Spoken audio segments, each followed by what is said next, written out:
So excited to have David Udica with us from Citi. David and I are laughing because we've had a couple false starts technologically, but for the sake of our listeners, we are pushing through, showing leadership, and we're going to get this done.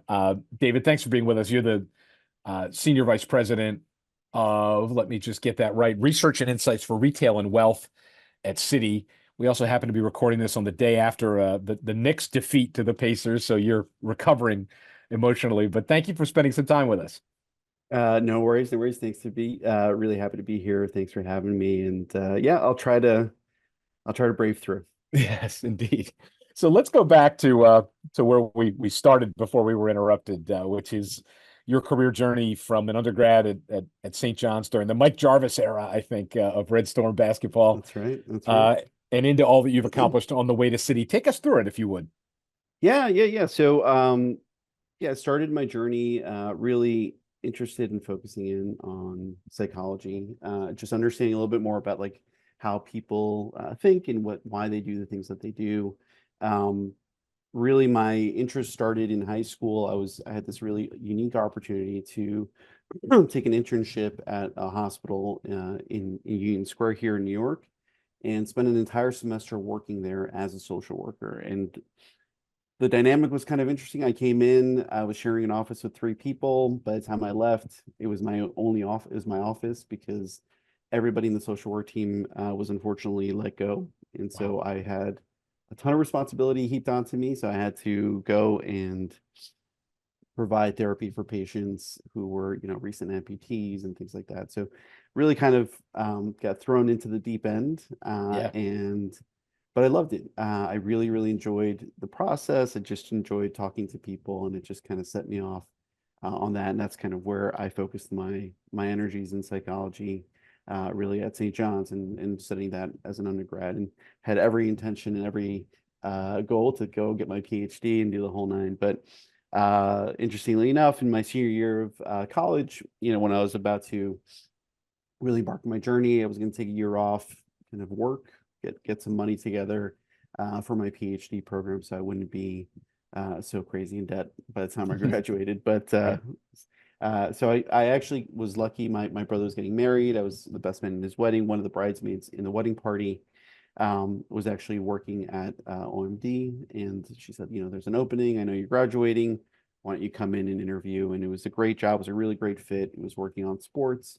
Cool. OMD at the time had McDonald's, Gillette, and Visa. So we had to we did a lot of work for those guys and just telling, kind of wrapping up every single season. I wrote these like huge sports reports that I was able to share with them, and it was kind of Hmm. a dream job coming out of college. And then I kind of never looked back after that. It was really kind of off and running. Yeah.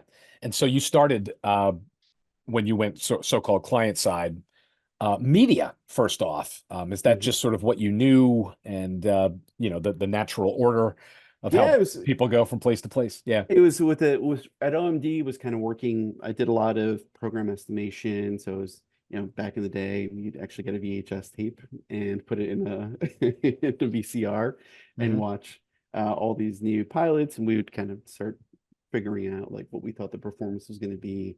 Again, really fun job going to the Yeah. upfronts and doing all that stuff. Just an absolute blast.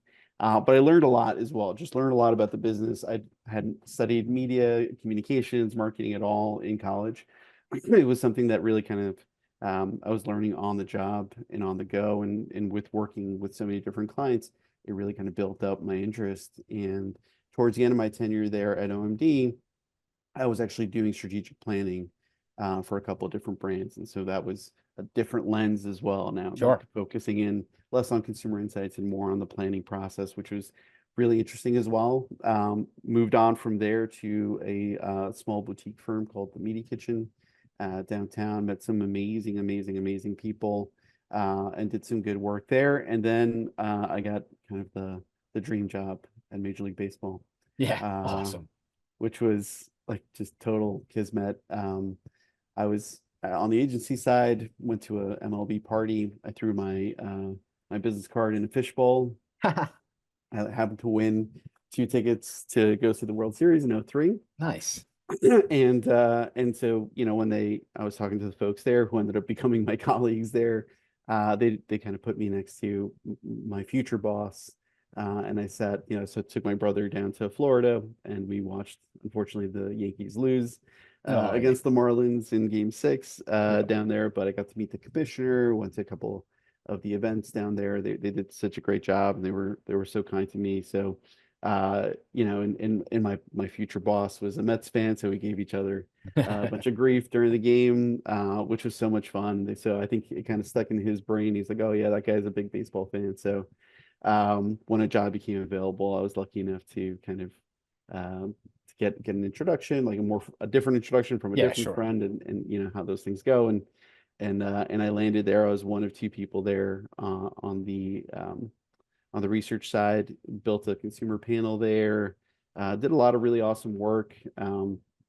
It was also during the steroid era, so it was a little bit of a interesting dynamic. Yeah, no A doubt. lot of the work that we had to do, but we got to do some cool work on like the Washington Nationals, as like the commissioner's office was owning the team at the time when the Right. Montreal Expos was there. So we got to do some really awesome work there, and just kind of standing up a lot of different parts of that organization with a lot of really awesome and like passionate people. I mean, just everybody there was a huge baseball fanatic, and what can be better than talking baseball, Totally. for, And for as your, as a Philly guy, we may not agree on the NBA right now, but we can agree that Mets fans are disgusting, and the Mets in general are are disgusting. But yeah, super. What a cool Well, job. Also, not yeah, certainly during the expansion era with the Nats, but also this mhm, was like 04 to 07. I mean, this was the probably the emergence of their digital strategy, I would think, and a lot happening that was yeah. external to MLB. Super cool. I mean, doubling back, you had this PhD, psychology dream. Was there a moment sort of when that dream died, or did you just keep going from role to role and You figured you know, were? And then how did insights sort of awaken for you as yeah. being where you wanted to spend your time? So I think, I'll answer the last question first because it kind of Yeah, leads into why I just stuck with it, because insights became like a real passion for me. yeah, And when I was at OMD, although I was doing a lot of that work, really focusing in on the buying and selling of media, uh, I started getting plugged into a lot of consumer insights work. right. And I just sunk my teeth right in. I mean, I just absolutely loved that work and just getting to know a little bit more about buying habits, but then even going beyond that, just thinking about like macro trends and shifts and things that were happening. And I've been lucky enough to experience firsthand a lot of shifts in not just media, but like marketing and product consumption and things like that. So really was able to kind of discover that at OMD and then double down on it at baseball, to be honest with you, because I think we were, like I said, a lean, mean team there on the inside side, but that just gave us an opportunity to do some really cool work and just get into the minds of our fans and not just think about what was happening today with the game, but really thinking about what might happen next. And Mhm. that's, I think, the thing that excites me the most and what's kind of led me into all these different journeys in my career. And that's kind of what led to me moving away from the PhD dream, right? I just kind of kept progressing in my career and getting all these really interesting roles. I just couldn't see myself taking a break from that Sure. to go back to school as much as I loved it. And I found different avenues to kind of satisfy that angle of my life in terms of just being able to help people and do things like that. So I was able to kind of satisfy both needs. Definitely. Well, the through line from psychology to insights is a fairly linear one for many that we've met along the way. And so from MLB, that incredible job through TV Guide, through MTV Networks, and through Yahoo, and then CNN, uh, but then to Facebook. Uh, Hmm. could could you talk a little bit about, these are obviously all organizations with varied needs, and there's probably some commonalities in the toolkit, but Facebook obviously emerging and meaningful tech sector. Uh, Tell us about kind of the path to Facebook, and again, Yeah, to the degree that you are comfortable disclosing things that aren't proprietary, sort of what you found when you got there, yeah. and what were some of the things you were working on? Yeah, I'm happy to. So, yeah, the path to Facebook was interesting, Ron, because when I was at baseball, I worked at the commissioner's office, and we were doing some work on digital, but not really all that much. And so I wanted to sink my teeth into what was kind of this new Yeah, thing, sure. right, with digital. And so the tvguide.com job was a fantastic window into that. And it was a great opportunity for me to meet again a lot of really amazing people who've gone on to do some amazing things in the industry, but then kind of just learned a lot about a whole new and different part of the industry while providing guidance in a really important sector and a really important part of the arc of that brand. Yeah. So that was just a great opportunity. It was really awesome. Like just the insights we were able to build. I mean, we were real scrappy. We built like UX lab in our conference room, and we were just doing a lot of really cool stuff. That kind of opened the door for the next job. And when I worked at Viacom, it was a lot of the same things. Met a lot of really interesting. Met my mentor and did a lot of really awesome work there as well. And just kept continue to evolve it. And we built a panel at Viacom. We started doing some consultative work with our clients there, and Mhm. that same effort is what I took over to Yahoo. Actually, my boss at Viacom brought me over with her to Yahoo, and we were able to do some really awesome work. It was 6 years there. It was 5 different CEOs. It was Wow. Yeah. a lot of craziness, but I think if you meet anybody that worked at Yahoo, it's the most fascinating thing I've ever seen. Everybody continues to say like they bleed purple, and it's not Yeah. even Yeah. cliche. Like just everybody absolutely loved it there because I got to meet some of the most amazing colleagues I've ever had. I just absolutely loved the experience. And obviously, like we went through some turmoil towards the end, and it got a little crazy. But honestly, like there's just like lifelong friendships that I've made from that job. But like in that job, there was a whole arc there. Like I worked on the product side, I worked in strategy, I worked as a marketer for a little bit, and then finally leading thought leadership research there for the last 2 years. And all that was kind of talking about all these shifts that were happening, and there were so many of them Yeah. Big that time. we're at the forefront of. And so that was an absolute blast. And then kind of with CNN, it was heading up an ad sales research team there, going over there to work on the digital business and doing things like that. We didn't count on. I joined there in November of 2016, which was, Hmm. I don't know if you Wow. remember, I a bit of knew. a bit of a consequential Yes. time in our country's history, and so everything changed. Yeah. After I got there, I did a lot of work on brand safety and talking about how important news is to the future of our country, more holistically, but then more granularly talking about the benefits that it could provide to advertising partners. So really kind of had to dive feet first into that. And how Meta happened was interesting.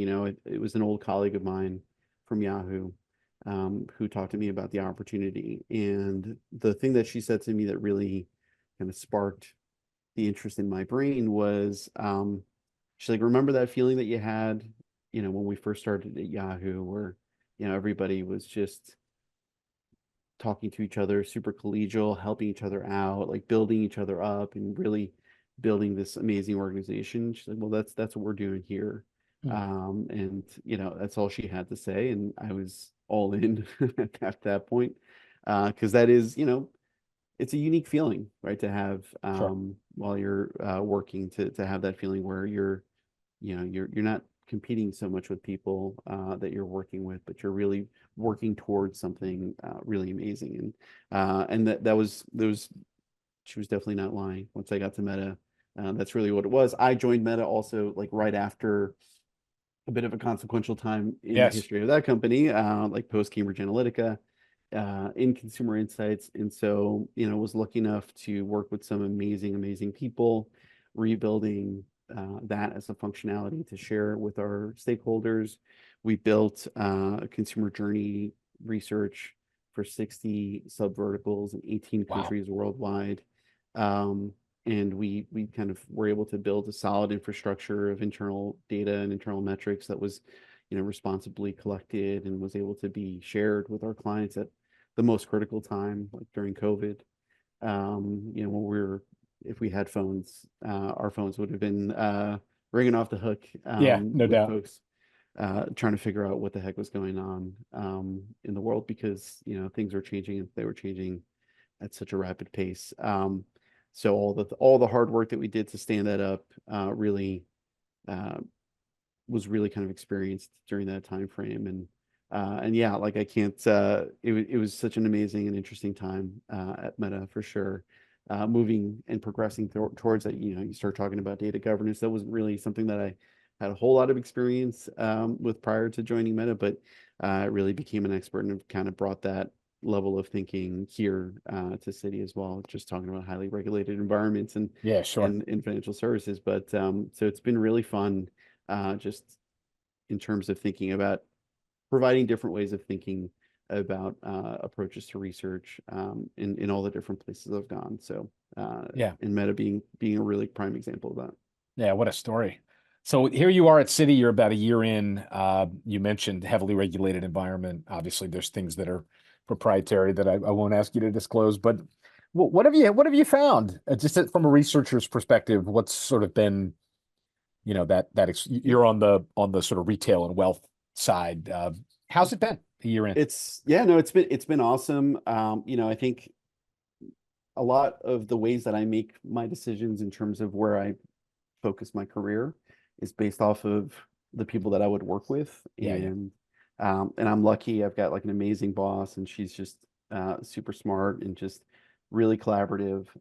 The thing that I found, it's fascinating, like moving to the client side, because I was doing a lot of consulting at Meta. It felt like really just Right, going right. in and talking about these really big projects and these big topics, but I would dive in and then pop out of those businesses. Not really fully immersing myself in the challenges of that business and really trying to help solve them. That's been the most like rewarding part of this role so far in the year that I've been here, is just, working in the customer experience group, focusing in on customer challenges and taking kind of just a really insights and research led approach, which is the way they do things here at Citi. To make recommendations and help kind of be focused on the consumer. And it's all that, from my perspective, it's really just being the voice of the customer in all those rooms. Mhm. Um and that's the expectation too. So it was a great fit from that perspective. Like I expected to play that role, and that's the role that I was expected to play by all the folks here, just all the different partners that I've worked with so far. And you talk a lot about, I know I've been in conference call, like in conferences and webinars and panels, where we talk a lot about kind of selling in the idea of insights and selling the idea of kind of what we do and providing those insights and the intelligence and the customer intelligence to our platform or to our partners. It's been that's the big piece that's been kind of glaringly obvious to me, is that we make these recommendations, and then I look and I see change, Right. and almost immediate in some cases. Um, or it's just introducing a different way of thinking through the insights and through the voice of the customer. And so that's been super rewarding. I gotta say, it's like it's a different experience, it's a different way of looking at it. And so yeah, so it's been great so far. Well, a lot happening in financial services, on Yeah. the whether it's the power of digital experiences, and it's just brokerage and wealth management in general, with new competitors and new approaches and new investment vehicles, as well as some of the traditional kind of banking, and traditional in some ways, but being delivered and ever progressive. I mean, for someone who has been part of such innovation in all the places, I would imagine there's a heck of a lot of that at Citi too. Yeah, yeah, and it's the thing about innovation and all these different changes is that you really have to focus in on which parts of it you really kind of have to hone in on, Sure. and what's going to be the most impactful, because there are so many things that are changing. I think there's nothing that's more reliable than disruption in today's marketplace. And, you know, not to mention all the talks about inflation and interest rates Yeah, and right. all this other stuff. I mean, there's macroeconomic shifts that are happening that are impacting our customers' day-to-day lives. And then there's varying expectations in terms of customers and what they expect of not just banks, but of brands generally. So it is an amazing ecosystem to work in right now because you really, I think our jobs as insights leads have never been more important Mhm. because things like I mentioned before, they are uh, it's a tremendous amount of disruption. And it's really you can you go dizzy just thinking about all the things that have changed just in the past 10 years. Yeah, no doubt. Not to be self-serving, but a couple things you mentioned along the way, you in a couple stops from MLB on panels and communities seem to have been a tool that you've accessed where appropriate along the way. What, from your perspective, are I guess the benefits of a panel done well or of a community done well? Are there certain ingredients that result in the impact of a methodology like that? Mhm. Any sort of reflections from that road?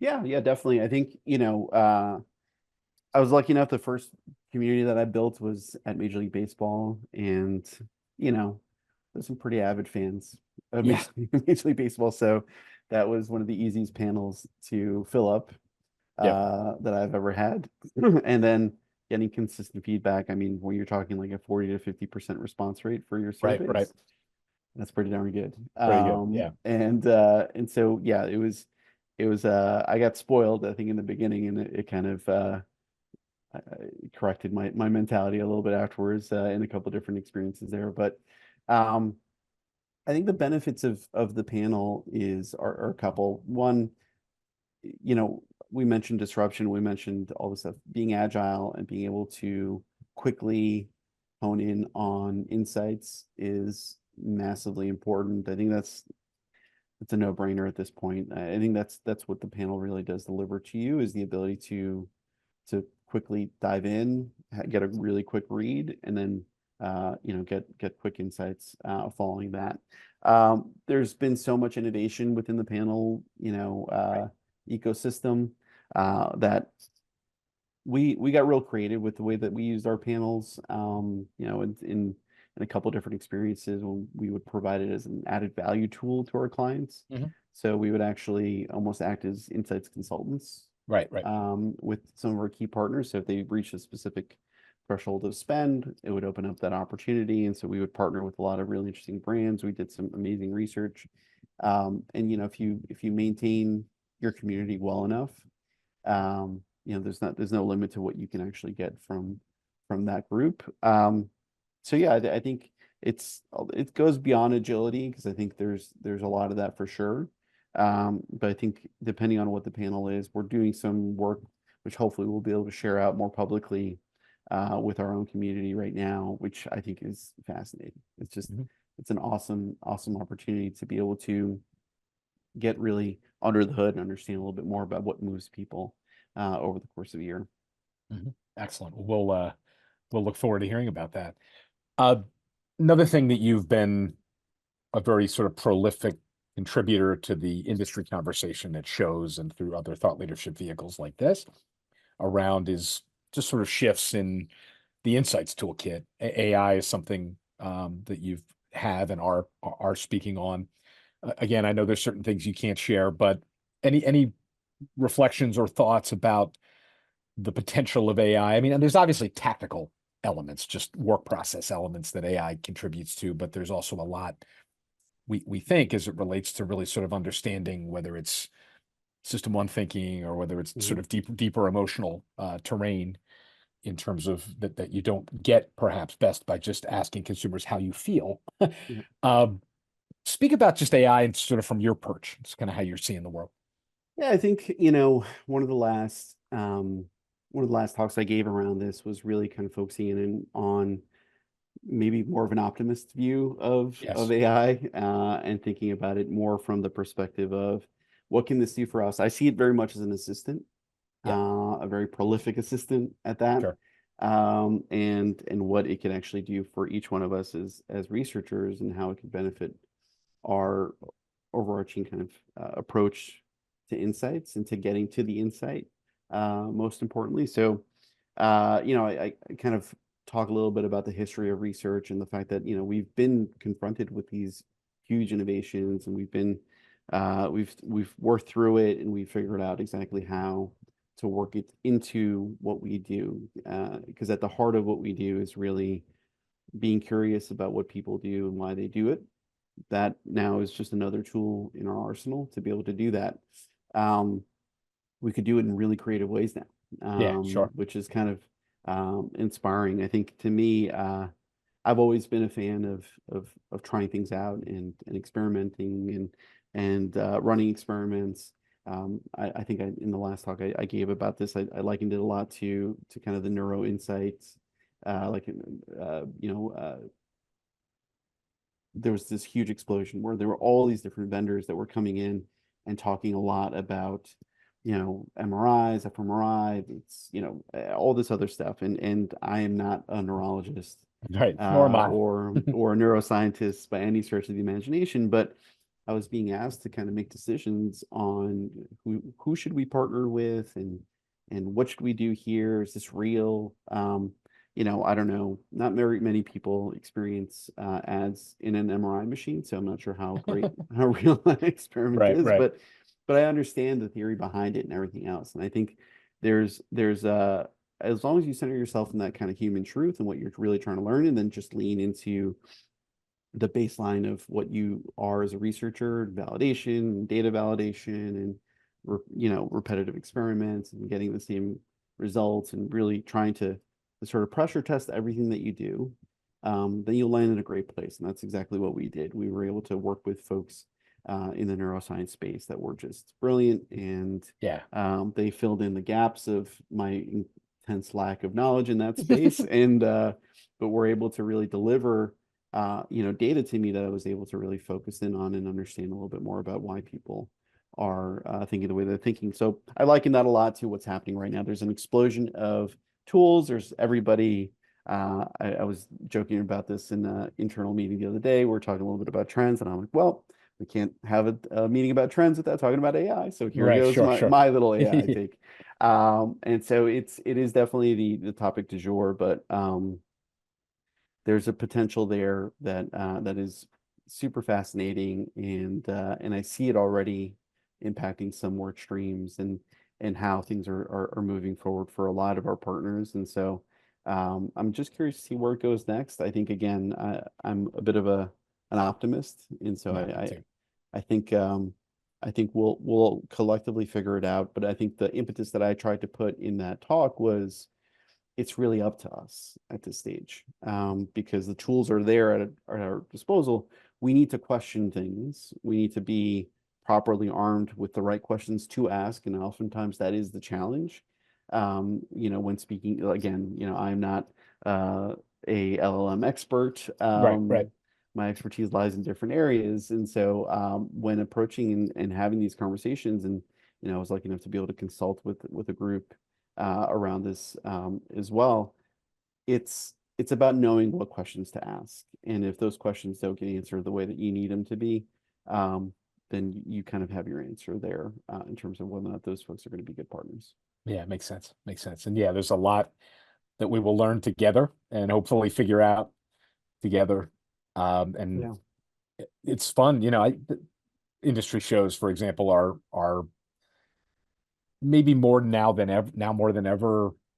It's really interesting to hear Yeah. what people are up to and how they're viewing Yeah. it, and whether it's AI or other trends, just different approaches. But to your point, there's a basic undercurrent of curiosity, and it's just about how you deploy the best thinking to And I further our think goal. Yeah, that's just our nature, right? As right. researchers and as folks in the insights world, like we're just curious and like we Yeah, want to know more. So yep, when you present us with a cool toy, we're going to want to play with it. So absolutely. I think that's our job, is to play with it, but like really make sure that we're taking a critical eye to it, because you don't want to innovate for innovation's sake. Yeah, That's the worst thing you could do. no, agreed. I can say this as the husband of a PhD clinical psychologist who's teaching college now, that I'm glad that we Okay. saved you from the faculty lounge or wherever you would have ended up. But let's, and I need to keep my promise to you in terms of time. So let's, uh, many of our listeners we think are folks who are starting out or starting over, who will be inspired by the path you've taken, David, and all that you've shared with us, which we're grateful for. You mentioned the importance of personal relationships and working with people that you like and respect. You've mentioned how you went from job to job in some cases with certain colleagues and leaders, and that was an important element in determining which are the right moves and choices. But and any words of wisdom, either related to that or something else, that have kind of been front and center for you along your path that you'd want to share with Yeah. others who are just beginning to kind of take their own course? Yeah, I think right now more than ever, the important thing is about being curious and being informed. Yep. My first boss gave me this really great advice. He said, you don't have to be an expert in one thing, but you need to know about everything. Yeah, sure. And so I've grown some expertise in a bunch of different places, but only because I've stayed curious and only because I've just studied the hell out of it. And it's really led by that curiosity. So if you're not curious about the things that you're learning about and things like that, it may not be the right fit, Yeah, and that's sure. okay, right? And that's okay because that's really part of the journey. I mean, I've literally didn't go into it, but I've worked in every industry known to Yeah, mankind. I've done so many different things, and all of it landed in this space because I was just looking for the right fit for me. right. And then in terms of working with the right people, I mean, you spend so much time at work. You need to work with people who you respect and who you like. And it's it only you don't want to tolerate your job, you want to enjoy your job. Sure. And if you want it to become a career, then you really need to love it. And so I think that's the big piece of advice I give all the people that I mentor as well, is just if you really your heart's really into it, lean into the people around you. This is an amazing community. The research community is a phenomenal community. There was a very small amount of us back when Yep. I first started. As you can tell, there's a lot of gray hairs in my beard. So that was some time ago. There's so many more folks now. And, I think I just continue to be inspired by them and just leaning into them for advice. And if I can help anybody over the course of that journey, my LinkedIn profile is always available, and I'm happy to, and I have really engaged in conversations with, like, in some cases, like perfect strangers Right. who know, a friend of a friend, because I think it's so important. Great. Well, thank you. And thank you for sharing with us today. And you and I surmounted, we hope, we'll see, but surmounted the tech challenges that we were presented with. And we're really grateful. And it's a pleasure to hear about the paths you've taken. And to your point, this sort of linear, the only thing that's sort of linear about this is just curious and good people. And, I guess people, if you wind up in a place and it's not right, you'll know it's not, you sort of feel, you sort of Real feel it. fast. Yeah, Real fast, for that's sure. true. Good. Well, hopefully you felt that our time was right, and we're grateful for it. And good luck to the Yanks. Hopefully, Phils and the Yanks will be together in October. That's right. That's right. Once again, it's 15th anniversary of '09, which I'm still kind of pissed about. But I was there at the stadium when it oh, happened, so Jesus, it's a gross. great. I think that's a good spot to finish, I think. Indeed. Thank you, David. Thanks, Bill. Have a good one. Good day.